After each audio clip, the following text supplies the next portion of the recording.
All right, it's that time again, ladies and gentlemen. Today we are breaking down the 2024 Tennessee Volunteers football season. Coach Josh Heupel is entering his fourth season as the Volunteers head coach, and they look primed to possibly make a playoff run. Now, does Coach Heupel look like Bobby Hill all grown up? Yes.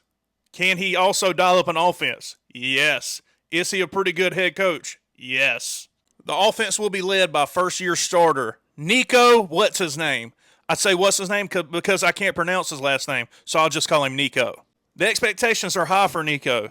The question is, will he live up to those expectations? Only time will tell. The wideouts are led by Brew McCoy.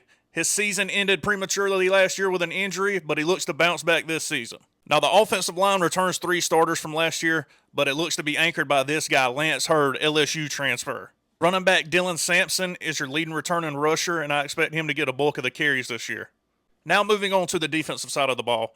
I think Tennessee may have one of the best defensive lines in the country. This guy above me right here, James Pierce Jr., may be the best pass rusher in the country. Pierce is a projected top 10 pick in the NFL draft and looks to build on a 10 sack and 14.5 tackle for loss season last year. The defensive backfield is the biggest question mark on the defensive side of the ball, in my opinion. That's why it's important for players and transfers like Jermod McCoy to play great for this defense to click. Are you guys ready for the schedule breakdown? Let's get into it. Week 1 sees UTC, University of Tennessee Chattanooga, come to Knoxville in Neyland. Now, this has all the makings of a bloodbath, and I see the Vols rolling here and starting off the season 1-0. Now, Game 2 features NC State and Tennessee going to battle in Charlotte. Now, this game could get tricky, but I expect Tennessee's defensive line to eat this game, and I have the Volunteers winning and starting out 2-0. Week 3 sees Kent State come to Neyland, and I think it goes without saying, I think it's another bloodbath. I think Kent State is outmatched, and Tennessee starts 3-0. Game number 4 sees Josh Heupel return to Norman to take on Oklahoma. Now, this is OU's first SEC conference game in the history of the program. I think their crowd's going to be crazy. I think they're going to try to make a statement, and I think Brent Venables does enough here and wins this game. I do see Nico growing some as this game goes on, though, but ultimately the Vols fall to 3-1. Next, the Volunteers travel to Fayetteville, and I think this is a nice bounce-back game for the Vols. I think defense reigns supreme here, and I think Tennessee pretty much cruises to a victory here and gets to 4-1 on the season. Game number 6 sees my Gators coming to Neyland, and the Vols are out for revenge after falling last year in the swamp, and I think they get it done here. I just think Neyland it'll be too much for the Gators to overcome, and I think, the Vols get to 5-1. Game number 7 sees Kalen DeBoer making his first trip to Neyland as the Crimson Tide head coach. I don't know why, but I have this inkling that Kalen DeBoer is going to get it done in Neyland. And I think they shock the Vols here, and I think it's a nail-biter, and I think they steal it late. Ultimately, the Vols fall to 5-2.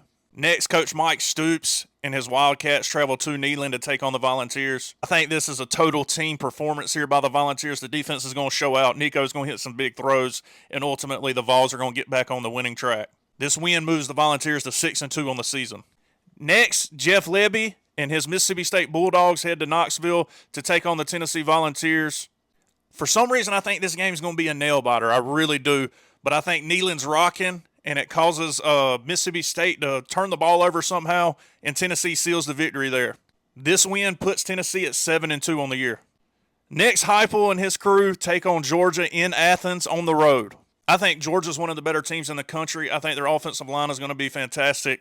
I think their offensive line is able to limit the pass rush from Tennessee, and ultimately I think that's the difference in the game. Kirby Smart and crew win. Tennessee falls to 7-3 on the year. UTEP is next on the list, and they have no chance of beating the Vols here.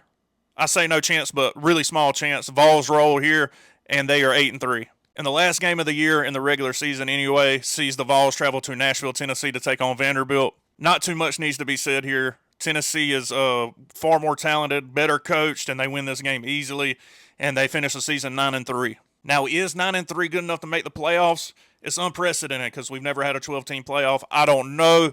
I think they're right up there, though. I think they have a good argument. The 3 losses are pretty good, and they've got some decent wins as well. So we'll have to see. Anyway, let me know how I did, and let me know who you want to see next in the comments.